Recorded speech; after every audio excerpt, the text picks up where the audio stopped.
Bonjour à tous, je vais vous montrer comment trouver une équivalence Pantone à partir d'Illustrator ou de Photoshop. Cela peut vous servir par exemple pour vos logos quand vous faites des chartes graphiques. Ça fonctionnera surtout à condition que vous ayez bien les nuanciers Pantone dans vos logiciels. Parce que, je tiens à le préciser, depuis les dernières mises à jour, on est en 2023, nous n'avons plus accès gratuitement, entre guillemets, aux nuanciers Pantone qui étaient présents dans la suite Adobe. Maintenant, il faut installer un plugin qui s'appelle Pantone Connect.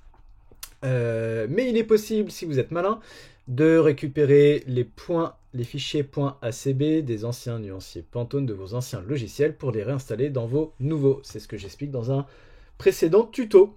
Donc une fois que vous avez bien vos bibliothèques de couleurs à jour avec les Pantone dans vos logiciels Illustrator et Photoshop, voilà comment ça va fonctionner. Alors, moi je conseille de choisir vos nuanciers Pantone en fonction d'un fichier des couleurs RVB. Donc sur Illustrator, je vais me positionner en web et je vais créer mon format. J'aime bien, parce que je suis maniaque, attribuer un profil identique, donc ne pas appliquer la gestion des couleurs. Comme ça, il n'y a pas de débat. Et comme je suis un peu maniaque dans mon nuancier, je vais en profiter pour faire un peu de ménage. Clac. Ok. Donc je vais créer une couleur. Parlons en hexadécimal. J'ai repéré tout à l'heure une jolie couleur qui est le F478C4. Et voilà, un magnifique rose. Donc mon objectif aujourd'hui, donc je vais ajouter cette couleur ici, comme ça on l'a tout le temps, et bien en RVB.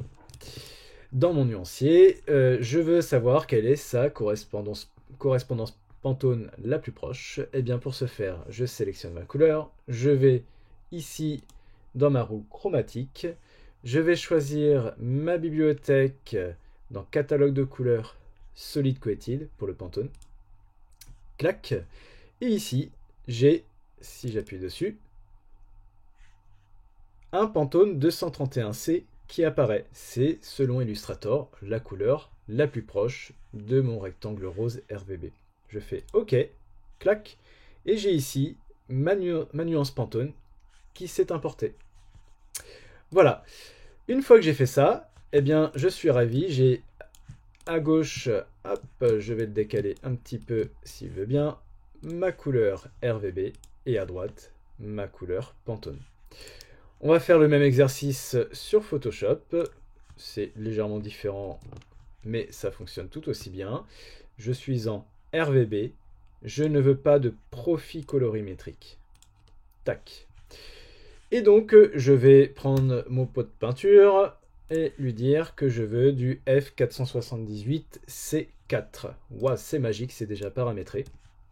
Et une fois que j'ai mis ma couleur, donc ma couleur de logo par exemple, je vais dans couleur, cliquer sur le petit carré qui est là. Avec ma pipette, je vais sélectionner ma couleur, donc le rose, je viens de cliquer à l'instant. Et je vais cliquer ici sur bibliothèque de couleurs. Et là, il m'indique que la couleur Pantone Solid Coated, la plus proche de cette couleur-là, c'est le 231C. Si je compare avec Illustrator, je confirme bien que c'était aussi un 231C qui apparaissait là-haut. Voilà,